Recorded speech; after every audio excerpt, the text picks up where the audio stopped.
Idza saluhat, maka apabila salatnya sudah bagus dia kerjakan, sesuai dia kerjakan dengan contoh yang telah dicontohkan oleh baginda Rasulullah sallallahu alaihi wasallam, saluha sairu amalihi, maka seluruh amalannya akan ikut menjadi baik, akan ikut diterima oleh Allah Subhanahu wa taala. Salat tidak dikerjakan sesuai dengan nafsunya, salat tidak dikerjakan sesuai dengan keinginannya, tapi salat dikerjakan sesuai dengan keinginannya baginda Rasulullah sallallahu alaihi wasallam.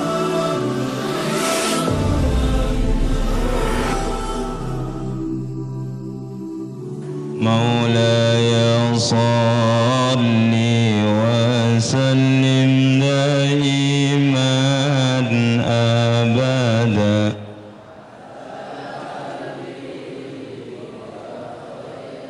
khalqi kullihim huwal habibul ladzi turja syafa'atuhu likulli hawlin minal ahwali muqtahi ya rabbi bil mustafa balligh maqasidana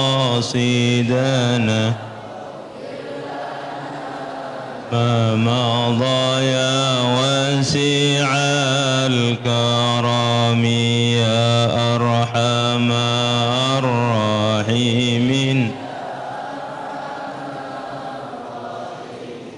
ya arhamar rahimin farrij ala al-muslimin ya alim sirri minna la tahtiki sitra anna wa'afina wa'afu anna wa kun lana haythu kunna ya Allah biha ya Allah biha ya Allah bihusnil khatimah ya Allah biha ya Allah biha ya Allah bihusnil khatimah.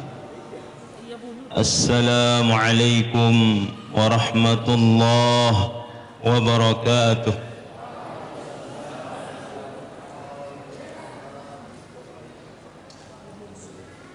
Innal hamdalillah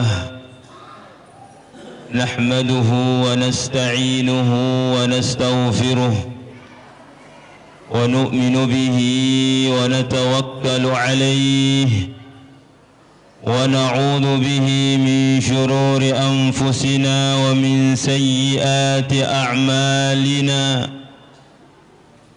man yahdihillahu fala mudilla lahu wa man yudlilhu fala hadiya lahu. Ashhadu an la ilaha illallah wahdahu la sharika lahu وأشهد أن سيدنا وحبيبنا وشفيعنا محمدا عبده ورسوله لا نبي بعده.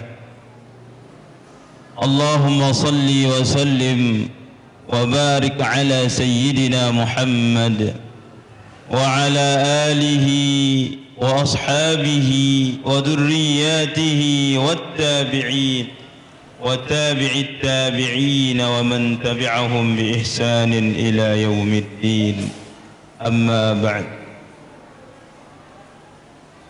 فقال الله تعالى في كتابه الكريم: أعوذ بالله من الشيطان الرجيم، بسم الله الرحمن الرحيم.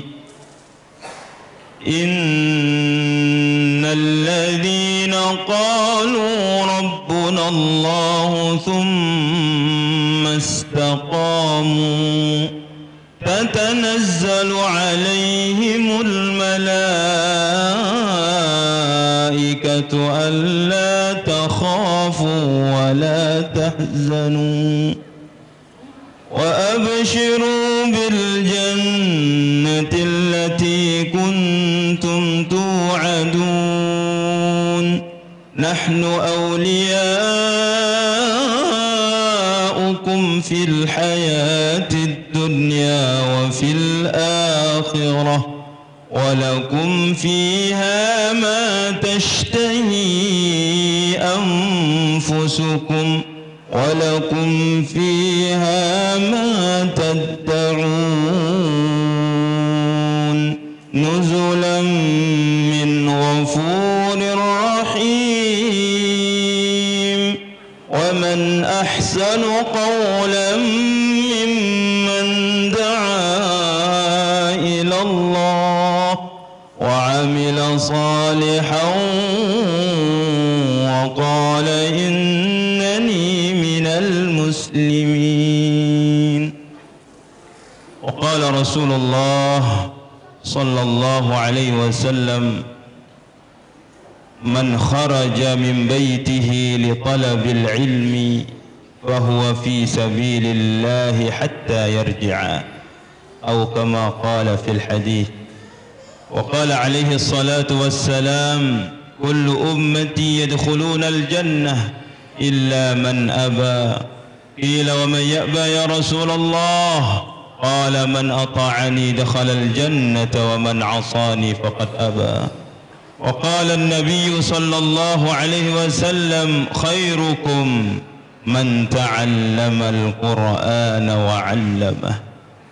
الحديث أو كما قال رسول الله sallallahu alaihi wasallam.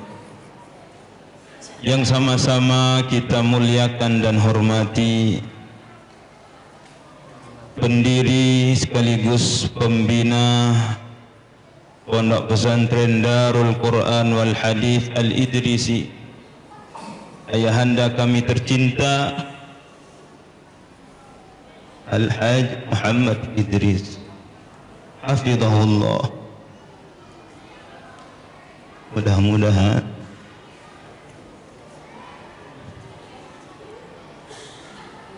beliau diberikan umur yang panjang,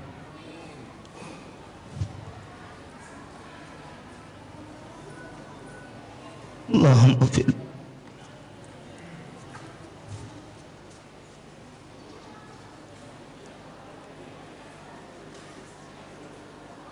sehat ya.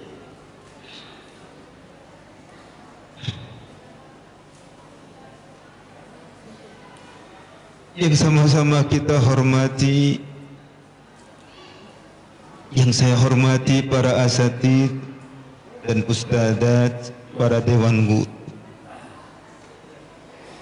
para tamu undangan, para wali santri, baik wali santri baru maupun wali santri yang lama, anak-anakku, para santri, santriwat maupun santriwati, hafizakumullah.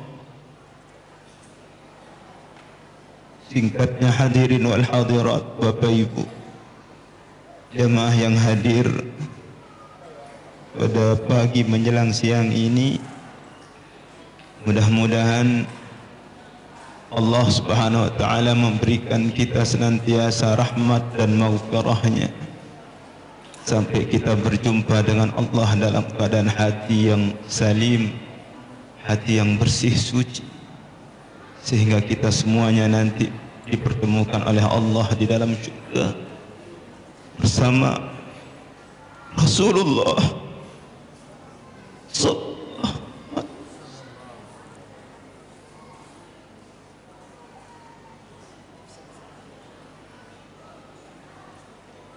Hadirin wal hadirat, Bapak Ibu yang dimuliakan Allah Subhanahu wa ta'ala. Pertama kali dan yang paling utama, marilah kita senantiasa tidak bosan-bosan bersyukur kepada Allah, selalu memuji Allah, karena sampai saat ini, sampai detik ini, Allah masih memberikan nikmat iman dan Islam kepada kita. Karena dengan dua nikmat inilah kita bisa melaksanakan perintah-perintah Allah. Dengan dua nikmat inilah kita bisa menghidupkan sunnahnya baginda Rasulullah sallallahu alaihi wasallam. Dan dengan nikmat iman dan Islam inilah yang menyebabkan kita bahagia, menyebabkan kita mulia, menyebabkan kita sukses. Bukan hanya di dunia saja, tapi nanti sampai ke akhiratnya Allah Subhanahu wa ta'ala. Mudah-mudahan Allah memberikan kita istiqamah, membawa iman kita sampai menghadap Allah Subhanahu wa ta'ala. Amin ya rabbal alamin. Dan disebabkan iman dan Islam serta kesehatan dan kesempatan yang Allah berikan kepada kita, sehingga kita bisa mudah melangkahkan kaki kita dari berbagai macam daerah. Ada yang dari Flores, ada yang dari Sulawesi, ada yang dari Bali, ada yang dari Bima, Dompu, Sumbawa, dan sekitar Lombok.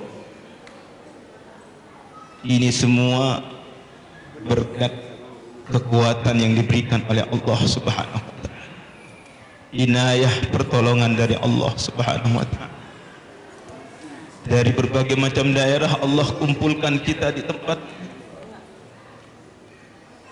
dalam rangka mengingat Allah, dalam rangka mencari ridha Allah, dalam rangka menyampaikan kebesaran Allah Subhanahu wa ta'ala.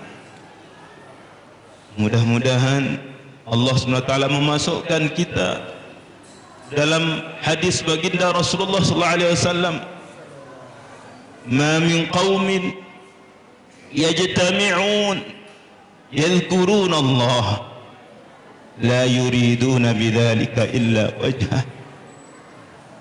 illa nada munadin minas sama' an qumu maghfuran lakum qad buddilat sayyi'atikum hasanat." Rasulullah sallallahu alaihi wasallam bersabda, tidaklah satu kaum, kalau ada satu kaum, artinya kaum ini banyak orang, lebih dari 3 orang, itu baru dikatakan satu kaum. Yang datang berkumpul yajtami'un dari berbagai macam daerah, dari berbagai macam suku, dari berbagai macam watak dan sifat yang Allah berikan, kemudian berkumpul dalam satu majlis yajtami'un yadhkurun Allah, mereka semua mengingat Allah. InsyaAllah kita pun juga berkumpul sekarang dalam rangka mengingat Allah. Kita tadi mendengarkan tilawah Al-Quran, mendengarkan pembacaan salawat, mendengarkan nasihat-nasihat. Ini semua dalam rangka kita mengingat Allah, dalam rangka mencari ridha Allah. Tidak ada tujuan yang lain. La yuriduna bidzalika illa wajhah, tidak ada tujuan lain mereka berkumpul illa wajah, kecuali kita hanya mengharap keridhaan Allah, mengharap ampunan Allah, mengharap rahmat Allah di tempat ini, tempat kita kumpul. Maka apa janji Allah melalui Rasulnya? Illa nada munadin minas sama', Allah akan utus satu suara yang mengatakan, "Qumu maghfuran lakum." Berdirilah kalian yang berkumpul mengingat Allah dalam keadaan hati kita bersih, dibersihkan oleh Allah, disucikan oleh Allah, diampuni segala kesalahan-kesalahan. Bahkan bukan sampai di situ, kesalahan yang kita bawa di majlis ini, dosa yang kita bawa di majlis ini setelah dihapus oleh Allah, Allah menggantinya dengan kebaikan-kebaikan yang inilah di antara kelebihan kita membuat majlis-majlis seperti ini.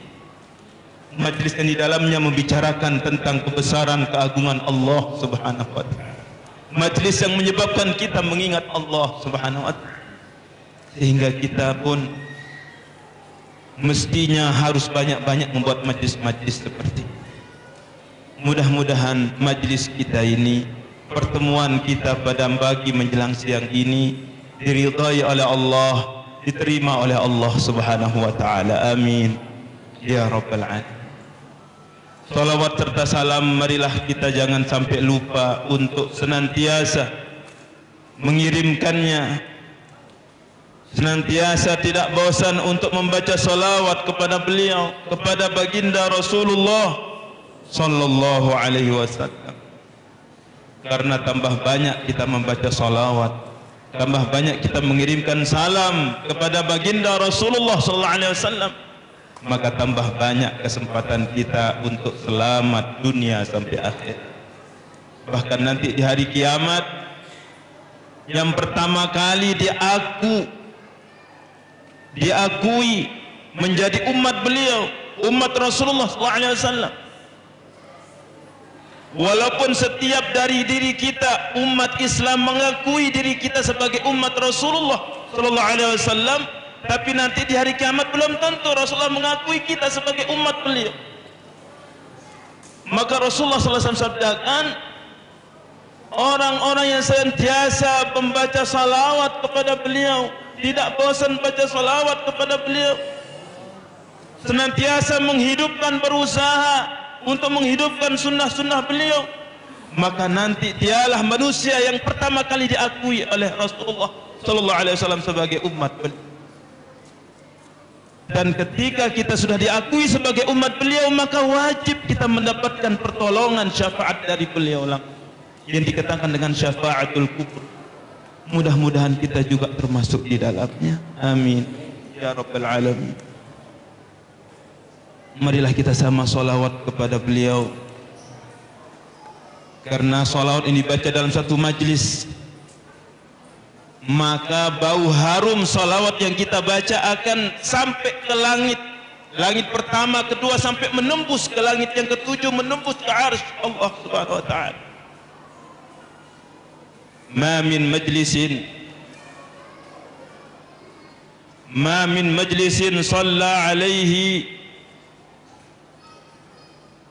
صلى على النبي صلى الله عليه وسلم إلا قامت له رائحته إلى السماء atau kama qala fi riwayah. Ketika dalam satu majlis dibacakan salawat, maka bau harum bacaan salawat kita itu akan naik ke langit, menembus langit pertama, kedua, sampai langit ketujuh, sampai ke arsy Allah Subhanahu wa taala. Sampai malaikat mengatakan, bau harum apa ini? Yang begitu semerbak mewangi, yang begitu wangi, bau apa ini? Maka malaikat Jibril menjawab, inilah bau harum bacaan salawat yang dibaca dalam satu majlis. Bau harum salawat yang dibaca di majlis-majlis yang di situ mengingat Allah Subhanahu wa taala. Maka marilah kita sama-sama baca salawat yang dikenal salawat ini dengan salawat Badar. Walaupun hanya awalnya ini sebagai bukti cinta kita kepada baginda Rasulullah sallallahu alaihi wasallam. Salatullah,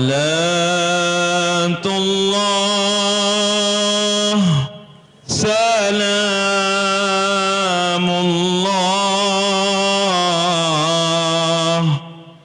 ala taha rasulillah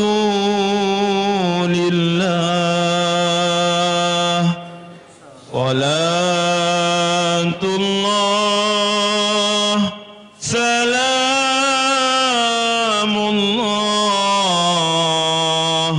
ala yasin habibillah salat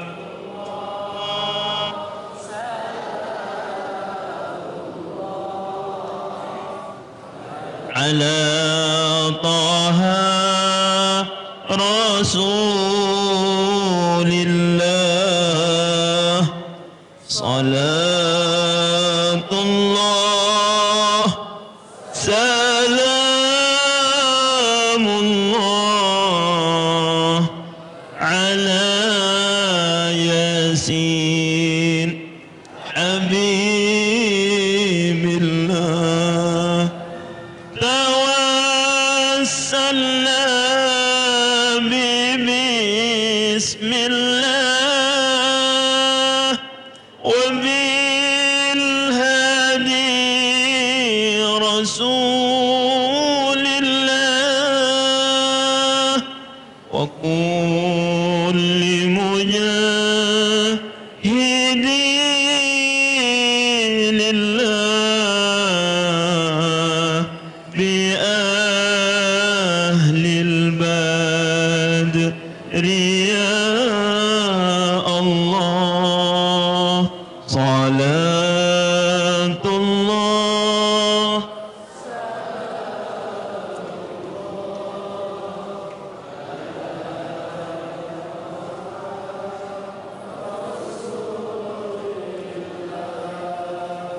salatullah salamullah ala yasin habibillah. Hadirin wal hadirat, para wali santri, tamu undangan yang berbahagia,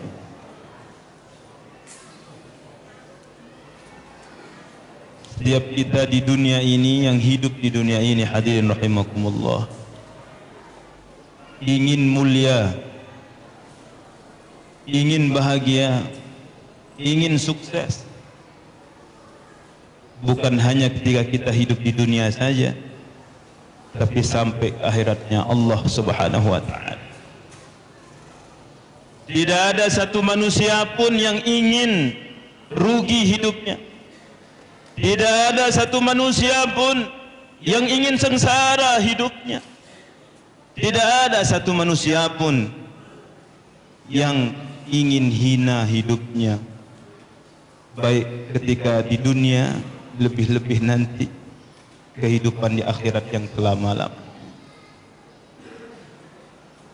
Maka hadirin rahimakumullah, Allah Subhanahu wa ta'ala dengan kasih sayangnya, dengan rahmatnya, dengan maha rahim, maha rahmannya, Allah Subhanahu wa ta'ala memberikan kita jalan menuju apa yang kita inginkan, menuju jalan kemuliaan, jalan kebahagiaan, jalan kesuksesan,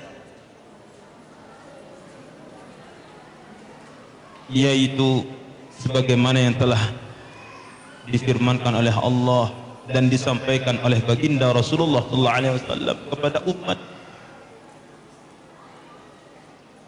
Man 'amila salihan min dzakarin aw untha wa huwa mu'min falanuhyiyannahu hayatan thayyibah وَلَنَجْزِيَنَّهُمْ أَجْرَهُمْ بِأَحْسَنِ مَا كَانُوا يَعْمَلُونَ. Inilah jalan yang diberikan oleh Allah Subhanahu wa ta'ala, yang diberikan petunjuk oleh Allah dan disampaikan oleh 124.000 nabi dan rasul termasuk Nabi kita yang terakhir, Nabi Muhammad sallallahu alaihi wasallam, menyampaikan jalan menuju kesuksesan.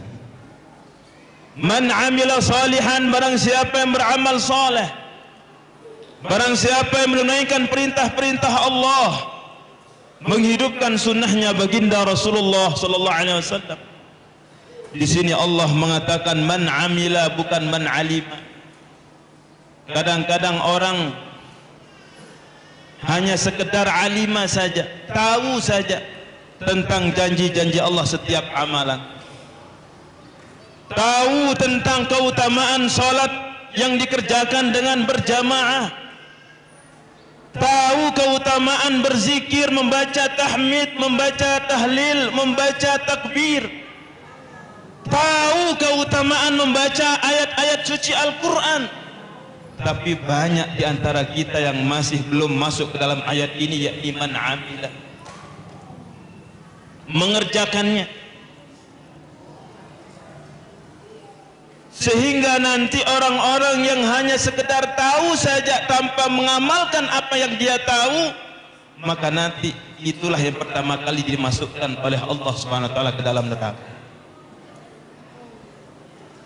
Dia tahu keutamaan dalam beramal, dia tahu keutamaan dalam menghidupkan sunnah, tapi dia tidak mau mengerjakannya, tidak mau menghidupkannya, maka nanti dia akan pertama kali dimasukkan ke neraka Allah Subhanahu wa taala. Maka hadirin rahimakumullah, melalui majlis yang mulia ini kita sama-sama untuk berusaha semampu kita. Setiap apa yang kita tahu tentang keutamaannya itu kita kerjakan dengan gembira. Kita kerjakan sesuai dengan yang dicontohkan oleh baginda Rasulullah sallallahu alaihi wasallam. Karena hanya orang yang taat kepada Allah dan Rasulnya lah yang akan bahagia dunia sampai akhir. Yang tidak mau taat kepada Allah, tidak mau menghidupkan sunnahnya baginda Rasulullah sallallahu alaihi wasallam, jangan bermimpi untuk mendapatkan kebahagiaan. Jangankan untuk mendapatkan kebahagiaan, kemuliaan, kesuksesan, bermimpi saja tidak akan pernah dia dapatkan. Wa man yuti'illaha wa rasulahu faqad faza fawzan 'azima. Barang siapa yang taat kepada Allah, taat kepada Rasulullah, maka dialah yang betul-betul sukses dunia dan akhir.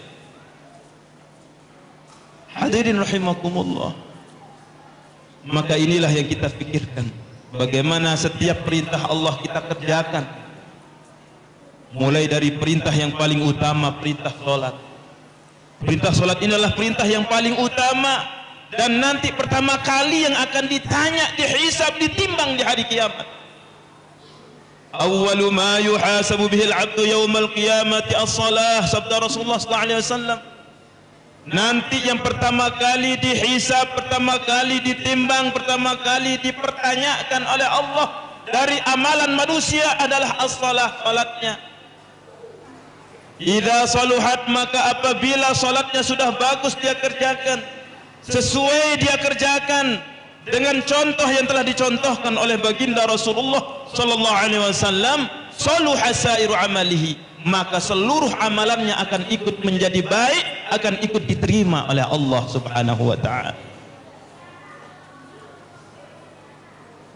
Salat tidak dikerjakan sesuai dengan nafsunya, salat tidak dikerjakan sesuai dengan keinginannya, tapi salat dikerjakan sesuai dengan keinginannya baginda Rasulullah sallallahu alaihi wasallam. Karena dalam riwayat hadis dikatakan la yu'minu ahadukum hatta yakuna hawahu tab'an lima ji'tu bihi. Tidak akan pernah sempurna iman kalian sampai kalian mati, tidak akan pernah sempurna iman.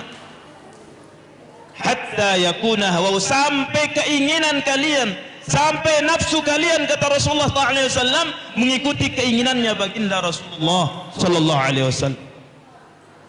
Salat kita kerjakan sesuai dengan keinginan Rasulullah sallallahu alaihi wasallam. Rasulullah mencontohkan dari awal diterimanya perintah salat, Rasulullah mencontohkan salat dengan berjamaah. Rasulullah mencontohkan salat dikerjakan di awal waktu. Ketika azan berkumandang langsung memberhentikan semua kesibukan-kesibukan, langsung menuju perintah Allah. Kemudian dikerjakan di mana azan berkumandang dengan berjamaah. Itulah contoh, itulah perintah, itulah pelajaran yang diajarkan, yang dicontohkan oleh baginda Rasulullah SAW. Terus kita mau mengikuti siapa ketika kita sholat dengan sendirian? Terus kita mau ikuti siapa ketika kita sholat tanpa berjamaah di masjid atau di musola? Kita ikuti siapa? Walaupun secara hukumnya boleh kita mengerjakan sholat secara sendirian, tidak berdosa. Tapi ingat, di dalam sabda Rasulullah SAW ada janji, di dalam sholat berjamaah ada janji Allah. Salatul jama'ati khairu min salatil fadhi bi 27 darajat. Salat yang dikerjakan dengan berjamaah lebih utama, lebih mulia, lebih tinggi derajatnya di sisi Allah daripada salat sendiri, 27 derajat. Maka kalau kita tidak mengerjakan salat sesuai dengan contoh Rasulullah ini, maka walaupun kita tidak berdosa, walaupun boleh kita kerjakan salat dengan sendirian, dengan tidak berjamaah, tapi kita digolongkan oleh Allah termasuk hamba-hamba yang merugi. Kalau kita bertanya sekarang kepada diri kita masing-masing, Bapak Ibu, ketika ditanya oleh orang, mau nggak kita menjadi orang yang merugi? Insya Allah semua kita menjawab pasti tidak. Tapi ketika kita mengerjakan satu perkara yang diperintahkan oleh Allah dan dicontohkan oleh Rasulullah SAW, kita mau merugi. Maka hadirin rahimakumullah, inilah yang mesti harus kita selalu senantiasa mengingatkan satu sama lain. Man amila salihan, barang siapa yang mengerjakan perintah-perintah Allah,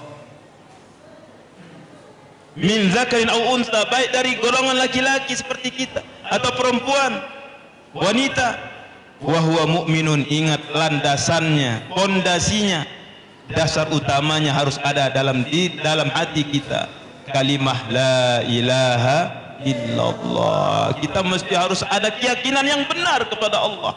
Falanuhyiyannahu hayatan thayyibah, maka Allah Subhanahu wa taala pasti, di sini Allah menggunakan kata-kata pasti di dalam ayat ini, bahkan 3 kali pasti. Pasti dan pasti Allah memberikan kebahagiaan. Allah akan memberikan dia hidup dengan kehidupan yang istimewa, hidup dengan indah, hidup dengan mulia. Bukan hanya di dunia, walanajziyannahum ajrahum bi ahsani ma kanu ya'malun, bahkan sampai ke akhirat Allah akan berikan kehidupan yang lebih indah lagi.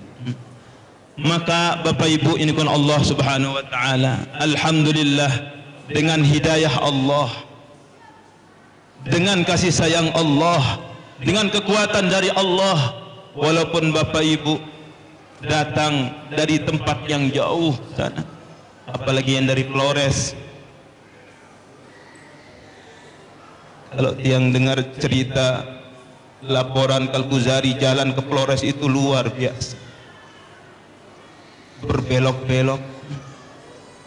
Mungkin yang saya rasakan agak capek itu kemarin waktu di Lunyuk, tapi katanya di Flores itu lebih lagi. Mereka berjalan dari sana menuju ke pondok ini. Ada yang dari Bima, dari Sangiang sana, Wera, itu juga jalannya Masya Allah.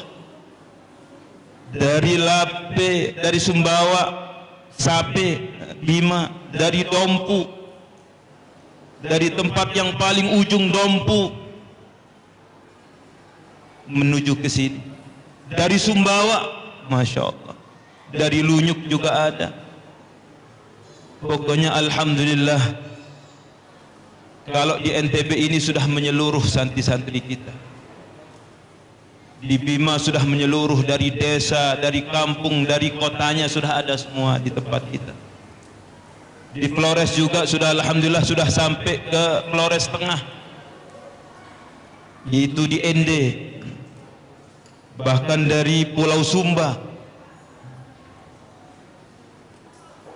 terus yang dari Bima juga sudah menyeluruh, dari Dompu juga, dari kotanya ada, dari kampungnya ada, dari pojok kampungnya juga ada, dari Sumbawa pun demikian. Masya Allah, alhamdulillah. Ini semua hidayah dari Allah subhanahu wa ta'ala. Tanpa hidayah dari Allah mustahil, tidak mungkin, alias tidak akan pernah bisa kita menginjakkan kaki di tempat. Karena setiap dari kita yang ingin memondokkan anaknya atau yang ingin menitipkan anaknya untuk menuntut ilmu agama, maka capeknya akan dihitung oleh Allah subhanahu wa ta'ala. Akan ditimbang semua rasa capek kita. Yang mabuk di perjalanan, muntahnya ditimbang, tambah banyak muntahnya, tambah berat timbangannya, timbangan kebaikannya. Maka jangan khawatir yang mabuk-mabuk itu. Tidak usah khawatir nanti saya mabuk, saya enggak mau ke pondok. Jangan lihat lelahnya hadirin. Lihatlah apa yang diberikan oleh Allah nanti di akhirat Allah subhanahu wa ta'ala. Lihatlah keutamaan yang Allah berikan nanti hadirin. Sekarang kita capek-capek mengantarkan anak kita ke tempat untuk menghafal Al-Quran, untuk menuntut ilmu agama, untuk belajar ilmunya Allah, untuk mengenalkan agama kepada anak-anak kita. Maka nanti di hari kiamat kita yang sebagai orang tuanya yang dimuliakan duluan oleh Allah subhanahu wa ta'ala. Seperti yang disabdakan oleh Rasulullah SAW, menceritakan nanti di hari kiamat ulbisa tajun, ada sekelompok manusia yang diberikan khusus oleh Allah subhanahu wa ta'ala, khusus mahkota, langsung Allah yang memberikan, tidak diwakilkan dengan malaikat, tidak diberikan oleh siapa makhluk, tapi Allah sendiri yang akan memberikan mahkota itu kepada sekelompok manusia. Maka manusia itu bertanya, dari mana penghargaan ini? Apa yang saya telah kerjakan kau bisa mendapatkan penghargaan yang begitu mulia? Maka Allah menjawab, wahai fulan, ini adalah barokah, keutamaan. Ada salah satu putramu yang menghafal Al-Quran. Yang pertama kali diberikan kemuliaan adalah kita sebagai orang tua yang menitipkan anak-anak untuk menuntut ilmu agama, yang menitipkan anak-anak kita untuk menghafal Al-Quran, mengamalkan Al-Quran. Maka hadirin Bapak Ibu, jangan pernah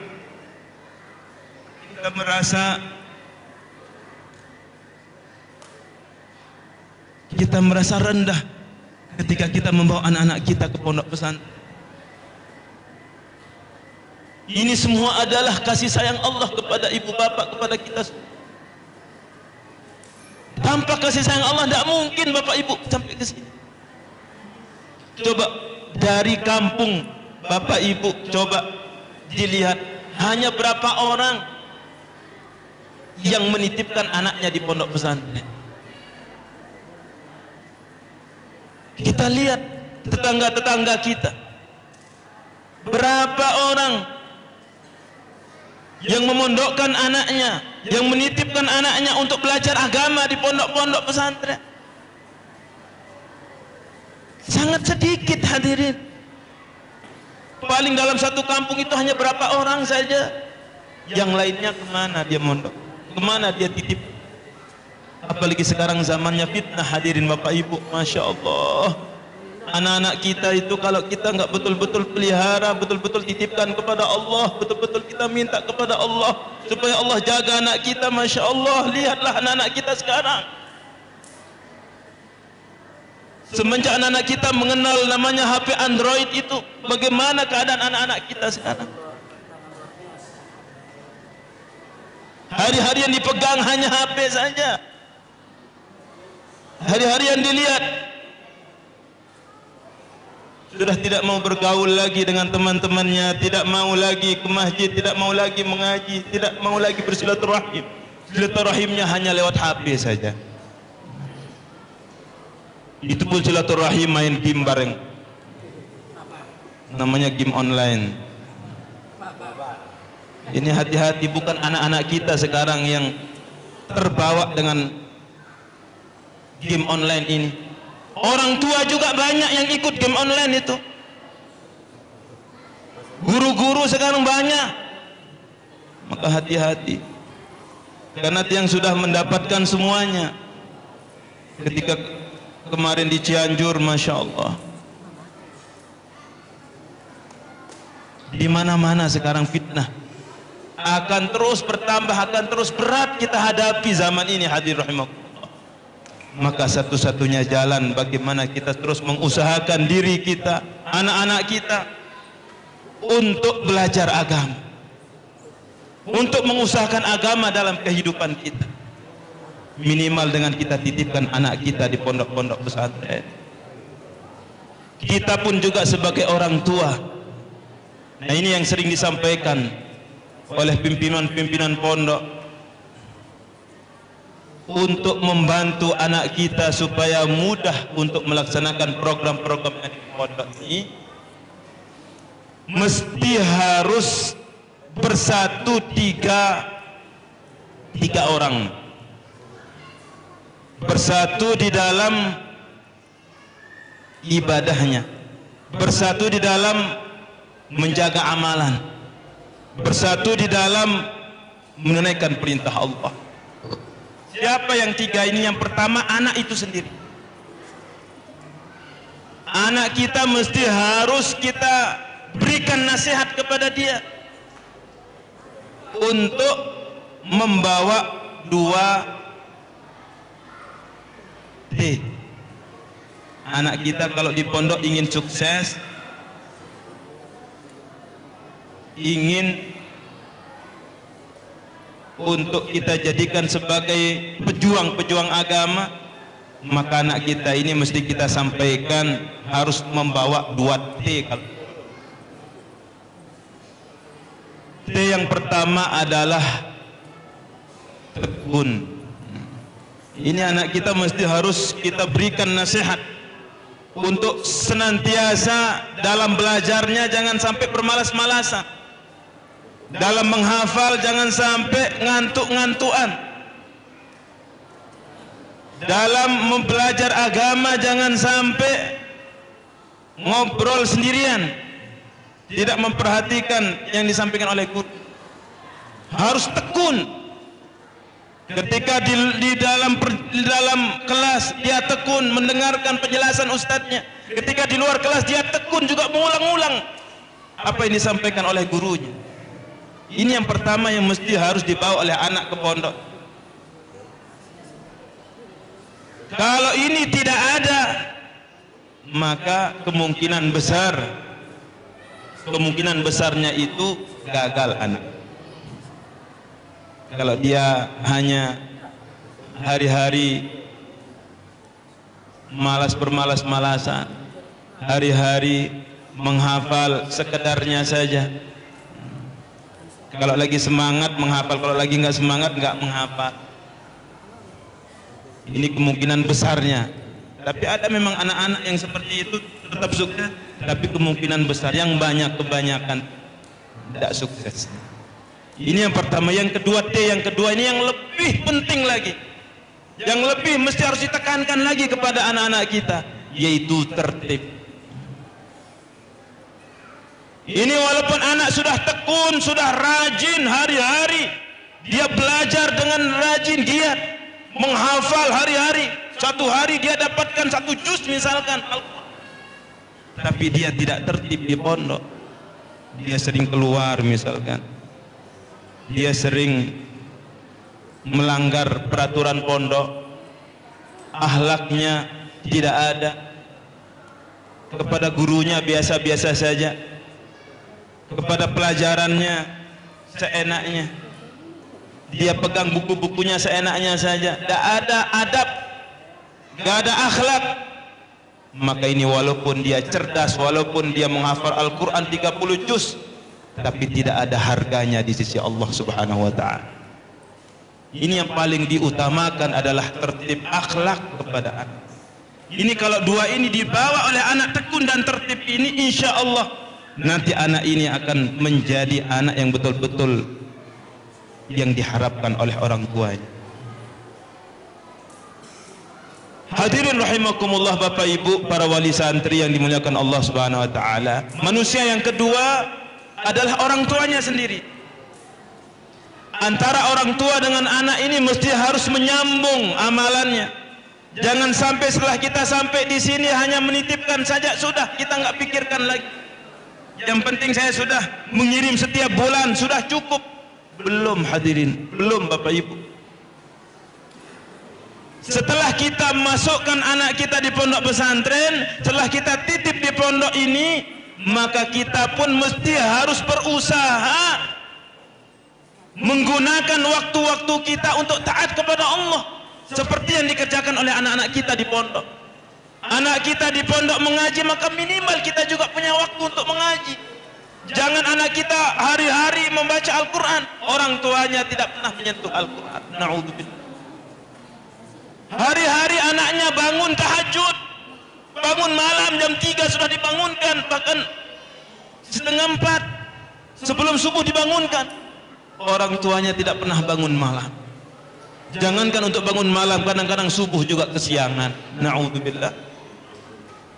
Hari-hari anak kita ini belajar agama, belajar bagaimana cara sholat, bagaimana cara zikir, bagaimana cara baca Al-Quran, bagaimana cara berakhlak kepada orang tua dan lain sebagainya. Tapi orang tuanya santai-santai saja di rumah, nonton TV aja pekerjaan. Na'udzubillah. Tidak pernah mau mengusahakan dirinya untuk meluangkan waktu belajar agama. Maka itulah diantara kelebihan pondok kita ini, kita ada program dakwahnya. Tadi tidak disampaikan oleh anak. Sebenarnya tadi yang disampaikan, yang dakwah anak-anak itu yang setiap setahun 2 kali itu adalah program dakwah kita.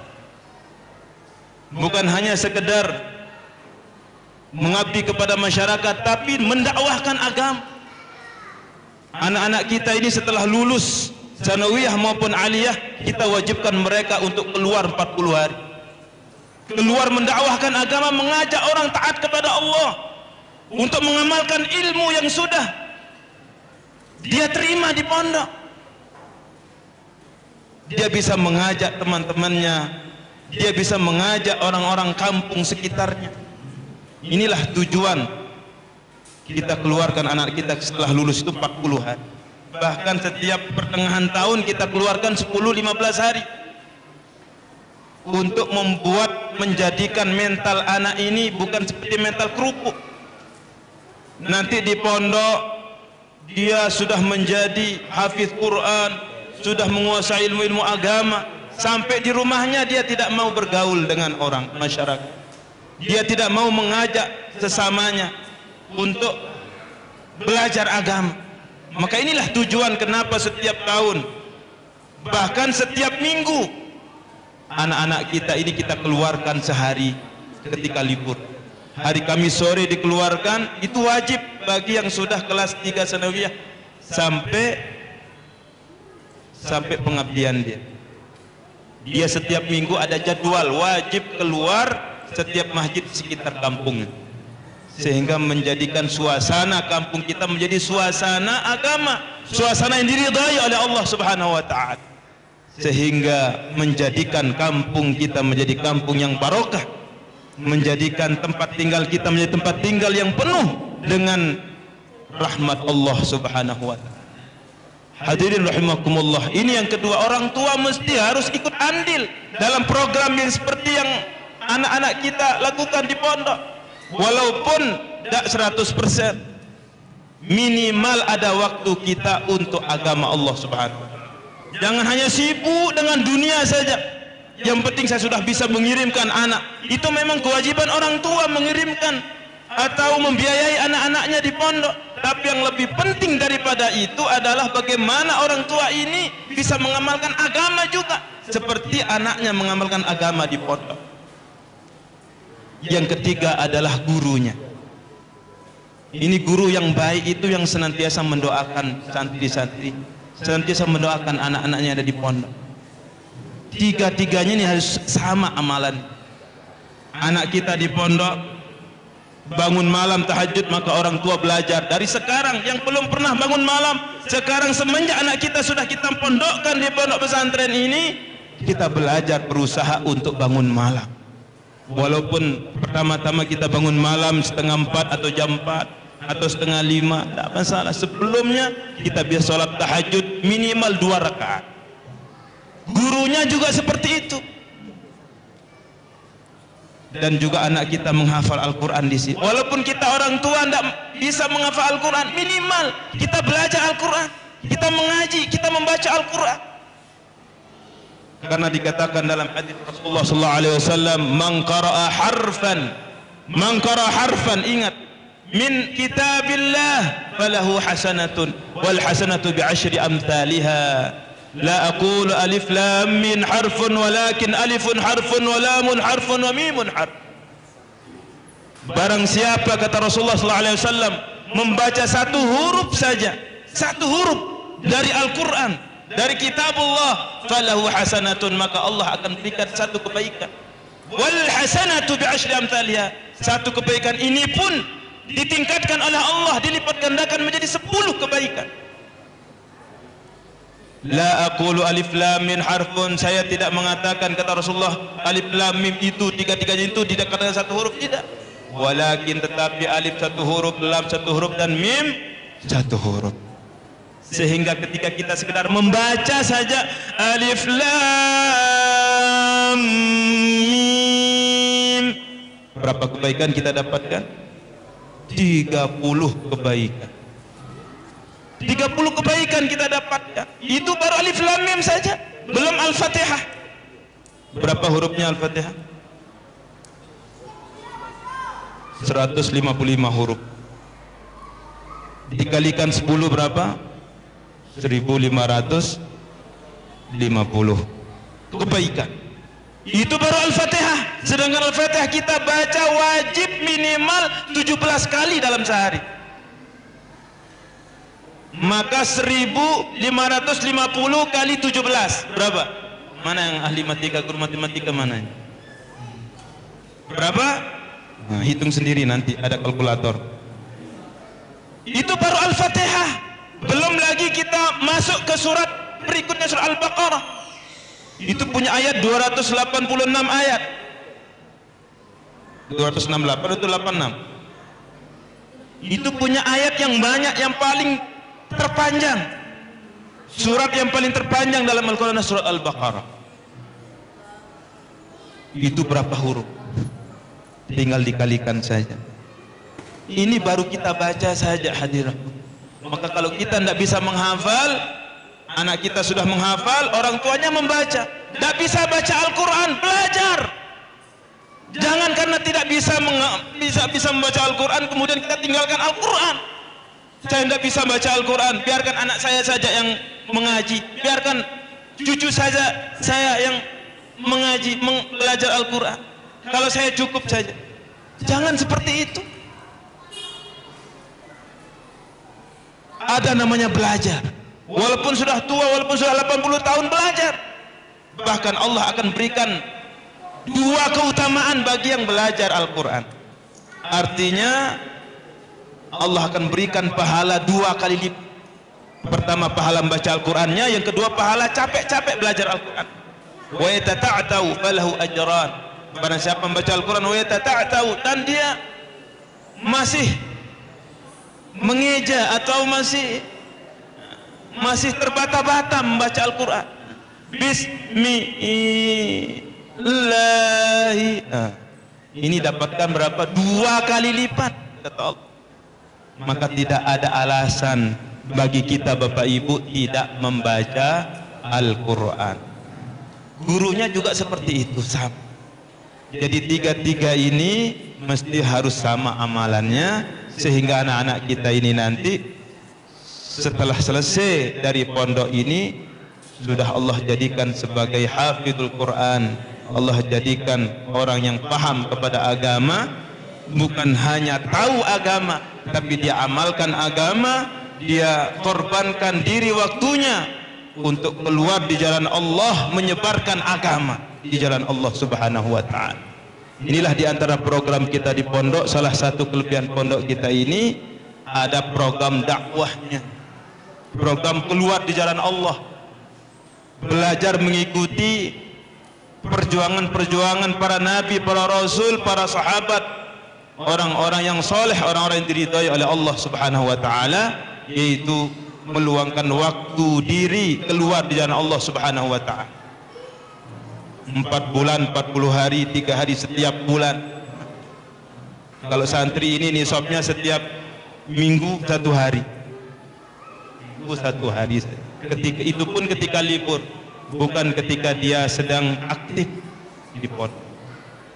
Maka hadirin rahimakumullah, hidayah dari Allah Subhanahu wa taala ini yang Allah berikan kepada kita, kita syukuri dengan senantiasa berusaha, usahakan diri kita sesibuk apapun kita Bapak Ibu di rumah, jangan sampai lupa untuk menunaikan perintah-perintah Allah sesuai dengan contoh yang dicontohkan oleh baginda Rasulullah sallallahu alaihi wasallam, sehingga anak kita betul-betul ringan, betul-betul mudah dia dalam menjalankan semua program-program yang ada di pondok. Kalau tidak Bapak Ibu, kalau tidak, anak-anak kita akan berat untuk mengerjakan program-program pondok. Kenapa? Karena kita tidak mau menghiraukan. Kita nggak mau fikir, biarkan anak saya sudah mondok, kalau saya kerjaannya hanya mencari bekal untuk anak saya saja, untuk makanannya saja. Jangan cukup seperti itu. Jangan cukup sampai di situ. Tapi kita pun berusaha untuk menjadi hamba-hamba Allah yang diridhai oleh Allah Subhanahu wa taala, yaitu meluangkan waktu kita, diri kita, harta kita untuk belajar agama di dalam kita keluar di jalan Allah Subhanahu wa taala. Orang tua yang masih belum keluar, belajar untuk keluar. Guru-guru nanti kita akan wajibkan juga untuk keluar di jalan Allah. Insyaallah. Pokoknya yang mengajar di pondok pesantren Al-Idrisi ini semuanya niat untuk keluar di jalan Allah Subhanahu wa taala. Sehingga inilah yang membantu pondok kita. Allah jadikan pondok yang barokah, Allah turunkan rahmat nanti, sehingga kita semuanya diridhai oleh Allah Subhanahu wa taala.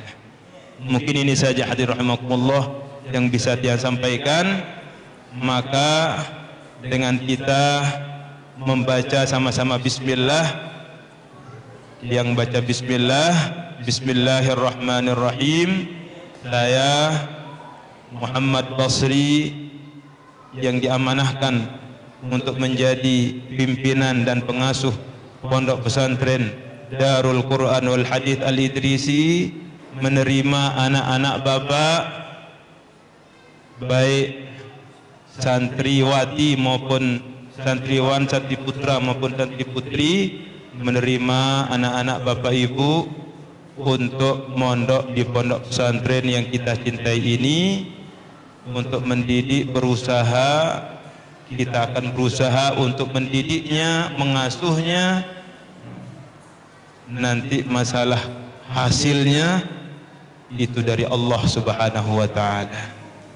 Dengan baca bismillah kami terima. Mudah-mudahan kita di sini, termasuk saya sendiri beserta pengurus Pondok Pesantren Quran Hadis, diberikan kekuatan oleh Allah, diberikan inayah pertolongan oleh Allah, diberikan taufik dan hidayah bisa mendidik, mengasuh anak ibu bapak, dan bapak ibu pun juga mendoakan kami. Mudah-mudahan kami di sini diberikan kesabaran untuk mendidik, mengasuh anak ibu bapak. Ini saja mungkin yang bisa dia sampaikan. Mudah-mudahan ada barokahnya. Mudah-mudahan Allah SWT menerima pengorbanan kita semuanya, pengorbanan bapak ibu, dari tempat bapak ibu, dari yang jauh, yang paling jauh sampai yang paling dekat, semua diterima oleh Allah SWT. Tidak ada yang jauh, tidak ada yang dekat. Semua kita sama untuk menjadikan generasi-generasi anak-anak kita menjadi generasi-generasi yang mumpuni, yang betul-betul berjuang untuk agama Allah Subhanahu wa taala. Bukan berjuang untuk perkara dunia, tapi berjuang untuk perkara akhirat yang nanti kita akan ke sana semua. Amin ya rabbal alamin. Marilah kita tutup majlis kita ini dengan sama-sama membaca doa kafaratul majlis. Subhanallah bihamdih, subhanakallahumma bihamdika, asyhadu an la ilaha illa anta, astaghfiruka wa atubu ilaik. Hadana Allah iyyakum ajma'in, wallahul muwafiq wal hadi ila aqwamit thariq. Wassalamu alaikum warahmatullahi wabarakatuh.